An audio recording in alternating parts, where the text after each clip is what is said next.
مزاج بن گیا. وہ غربا بیٹھے تھے دسترخوان بچھائے سڑک کے کنارے, تو امام حسین گزرے تو انہوں نے آواز دی. امام صاحب لوگ ذائقہ نہیں لگے, حضور تھوڑی روٹی نہیں کھا لیتے ہمارے ساتھ؟ تو امام صاحب آ گئے, نیچے بیٹھ گئے غریبوں کے ساتھ. کوئی جرت کرے نا, چلو امیروں نے تو غریبوں کے ساتھ بیٹھنے کی جرت نہیں کرنی, کوئی پیر ہی بیٹھ جائے غریبوں کے ساتھ, وہی مہربانی کر دے کہ میں پیر صاحب ہوں, قبلہ ہوں, تو میں ہی چلو لنگر کھا لوں مریدوں کے ساتھ بیٹھ کے.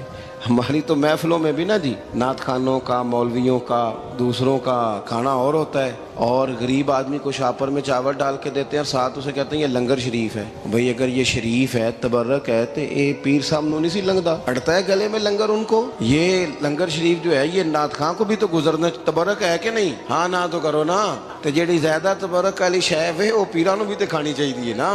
نعت خان کو اس کے لیے لہدا سے مرغ مسلم اعلیٰ کھانے. میں اکثر دوستوں سے کہتا ہوں چلو میلاد شریف پہ ہی صحیح سب کے لیے اچھا کھانا پکاؤ. چلو جس غریبوں کے بچوں کو بیچاروں کو سارا سال وہ بوٹیوں کے لیے لڑتے ہیں, تم میلاد پہ ہی اچھی روٹی پکا دو, تو بچہ جب کھائے گا نا بہت ساریاں بوٹیاں اور چاول, اور اپنے ابا سے پوچھے گا کہ ابا جی آج کی گل ہے, تو ہو سکتا ہے غریب باپ رو ہی پڑے اور اسے کہے پتر تو آج راج راج کے کھاج ساڈے نبی پاک دا میلاد شریف. تو امام حسین رضی اللہ تعالیٰ عنہ نا آ کے غریبوں کے بیچ بیٹھ گئے زمین پہ. انہوں نے کہا کھائیے, تو وہ جس طرح وہ کھا رہے تھے نا سادے برتنوں میں امام حسین کھانا کھانے لگ گئے.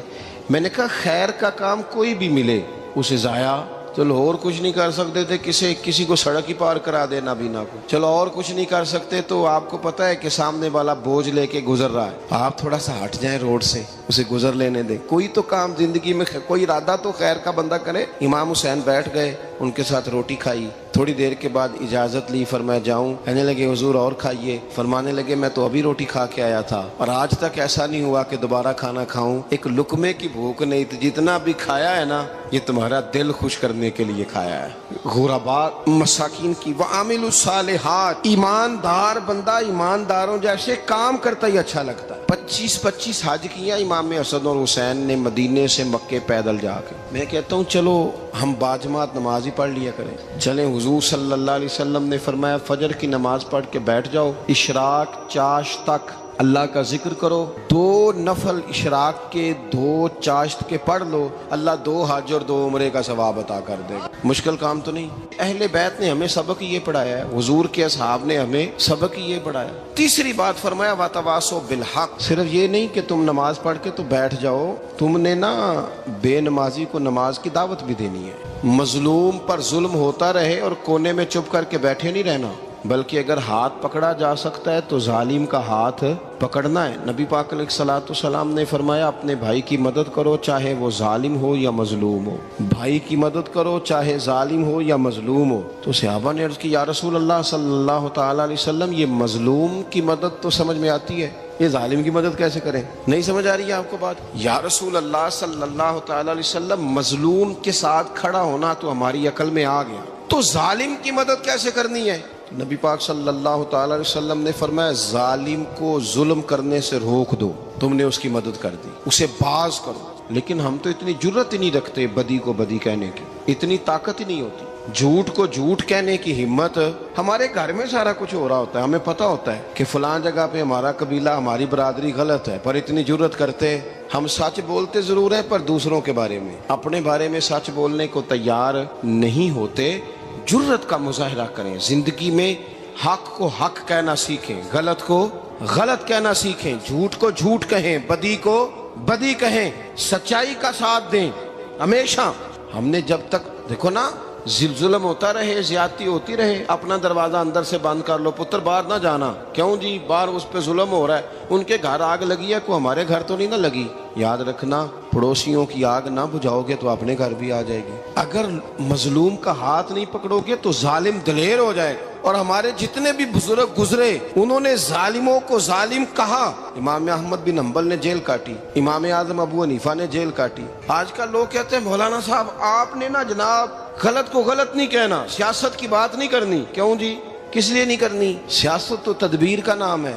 بنو اسرائیل میں جتنی بھی تدبیر ہوتی تھی وہ سارے انبیاء کیا کرتے تھے. کیوں نہ بات کریں؟ یہ جن کرسیوں پہ آج تم نے ظالموں جابروں کو بٹھایا، یہ کرسی تو حضرت ابوبکر صدیق جیسے لوگوں کی ہے، یہ تو حضرت عمر جیسے لوگوں کی سیٹ ہے، حضرت عثمان غنی جیسے لوگوں کا کام ہے، مولا علی جیسے لوگوں کا کام ہے۔ غلط جگہوں پہ غلط لوگ بٹھا دی اور پھر جھوٹے کو جھوٹا بھی نہ کہیں، ظالم کو ظالم بھی نہ کہیں۔ ہم سے نہ رقم ہوں گے قصیدے یزید کے، کیونکہ ہم لوگ تو حسین کے سیرت نگار ہیں۔ یہ کیا بات ہوئی؟ آپ سچی بات ہی نہ کریں، کلمہ حق کہیں، ہمیشہ کھری بات کہیں، سچی، گرچہ اپنا نقصان ہو، حق کے ساتھ کھڑے ہونا سیکھیں۔ وتواصوا بالحق، ساری آسانی تھی، امام حسین کو کوئی مسئلہ نہیں تھا، آرام سے بیٹھے تھے۔ آج کتنے موجوں میں بیٹھے ہیں، پیر صاحبان، مولوی صاحبان، خطیب صاحبان، سیاستدان، وڈیرے، موج لگی ہوئی ہے، کسی کو کچھ نہیں کہنا، کچھ کہیں گے تو پھر بندے مخالفت کریں گے۔ تو امام حسین مسجد نبی میں جمعہ پڑھاتے تھے، چپ کر کے بیٹھے رہتے، حضور سید عالم علیہ السلام کے مزار انور کے پاس بیٹھے تھے، بیٹھے رہتے۔ لیکن امام حسین نے فرمایا ظالم حکمران بنے تو وہ قوموں کو تکلیف دیتے ہیں، وہ ملی نقصان کرتے ہیں، وہ امت کا چہرہ مہرہ بگاڑ کے رکھ دیتے ہیں، لہذا کھڑے ہونا پڑتا ہے، کلمہ حق کہنا پڑتا ہے، الہ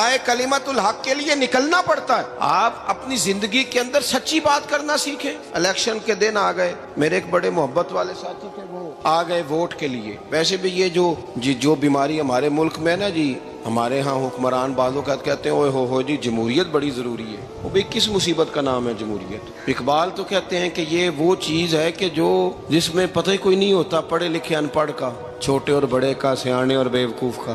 جمہوریت وہ طرز حکومت ہے کہ جس میں بندوں کو گنا کرتے ہیں، تولا نہیں کرتے رہتے ہو ہر وقت۔ قوم کو اس کا حق ملنا چاہیے، غریب کی مدد ہونی چاہیے، انصاف ملنا چاہیے۔ باقی یہ تمہاری کہانیاں ہیں ڈکٹیٹرشپ اور جمہوریت، اور ہمیں تمہاری سمجھ بھی نہیں آتی۔ ہر ڈکٹیٹر کے ساتھ ہوتے ہو، باتیں جمہوریت کی کرتے ہو، جہاں تمہارا دل کرتا کھڑے رہتے ہو۔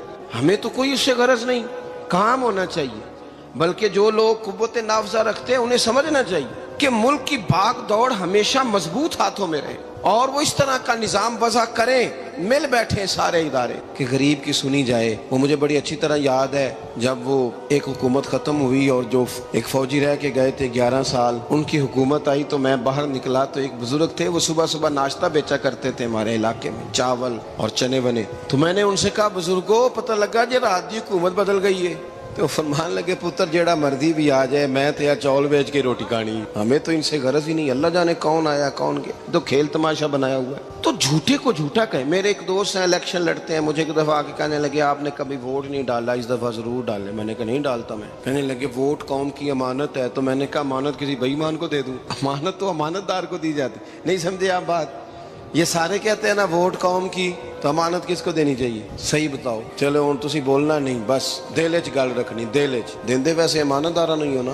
نہیں میں نے کہا بولنا نہیں، ہمیں کسی نے پتہ نہ لگ جائے، دیتے ویسے امانت داروں کو ہی ہو نا۔ یہ اپنے دل سے پوچھو، فیصلہ لو، اللہ سے ڈرو۔ ظالم کا مددگار ظالم ہوتا ہے، ظالموں کا مددگار ظالم ہوتا ہے۔ وہ تیرے میرے ووٹ پر جیت کر جب ظلم کرے گا تو پھر کون ہے جو یہ دعویٰ کرے گا کہ جناب میں ظالم کا مددگار نہیں؟ سوچو سمجھو، غور کرو۔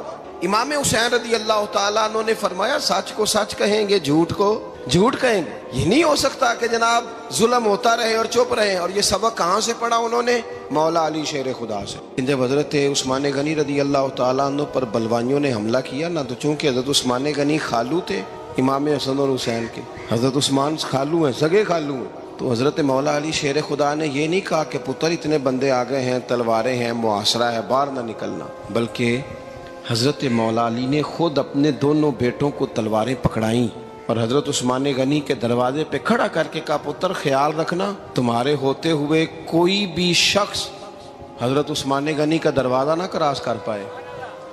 خود اپنے بچوں، ہر جنگ میں حضرت علی ساتھ لے کے جاتے تھے۔ ہم تو بچوں کو دلیری سکھاتے ہی نہیں، بزدل۔ اور کچھ ہمیں بابے مل گئے، وہ کہندے ہیں منڈے نو سایا ہے، میں کہ بابے نو آپ سایا ہے، انہوں بھی کرو دم کراؤ، اس کو نظری سایہ آتا ہے۔ کیسے نادانوں سے پالا پڑ گیا۔ کیا ہوتا ہے وہ سایہ؟ اچھے بھلے سیانے نوجوان بتی بند کر کے اندر لیٹا ہوا ہے بچہ، بابا کہہ گیا انہوں سایا ہے۔ بابا کہڑا کہہ گیا جڑا باہر روٹی لین آیا سی، بھی ایڈی پہنچی سرکار ہوندی تے ٹکر ہی گھر کھا لیندی۔ لوگوں کے قسمت کا حال بتاتا ہے، اپنی اتنی خراب ہے کہ مانگتا پھرتا ہے۔ کیا مذاق بنایا ہم نے اپنے ساتھ۔ تھوڑے سمجھدار ہو جائیں، ہر بندے کی بات کا اثر قبول نہ کیا کریں۔ مومن کے پاس طاقتیں ہوتی ہیں، جو جدھر لگاتا ہے چپ کر کے لگ جاتے ہو. ان الذین قالوا ربنا اللہ ثم استقاموا تتنزل علیہم الملائکہ. اللہ کہتا ہے تو ڈٹنا سیکھ, رب کا نام لے کے ڈٹ جا, رب تیری مدد کے لیے فرشتے بھی نازل کر دے گا. فرمایا یہ نبی مومنوں کے جانوں سے بھی زیادہ قریب ہے. ہم بڑا عام لفظ بولتے ہیں کہ فلاں چیز میرے دل کے بڑی قریب ہے, میری سوچ کے بڑی. جو لوگ دل کے قریب ہوتے ہیں ان کے پاس اٹھنے بیٹھنے کو دل کرتا ہے. تو اللہ کریم نے قرآن پاک میں فرمایا کہ یہ پیغمبر صلی اللہ علیہ وسلم تمہاری جانوں سے بھی تمہارے قریب ہے. اور حضور نے وضاحت کر دی, نبی پاک نے وضاحت کر دی. حضور نے فرمایا لا یؤمن احدکم حتی اکون احب الیہ من والدہ وولدہ والناس اجمعین او کما قال نبی صلی اللہ علیہ وسلم. فرمایا تم میں سے کوئی اتنی دیر تک مومن ہو ہی نہیں سکتا جب تک ہر چیز سے بڑھ کر مجھ سے پیار نہ کرے. ایک مثال دے لوں, بات آسان ہو جائے گی.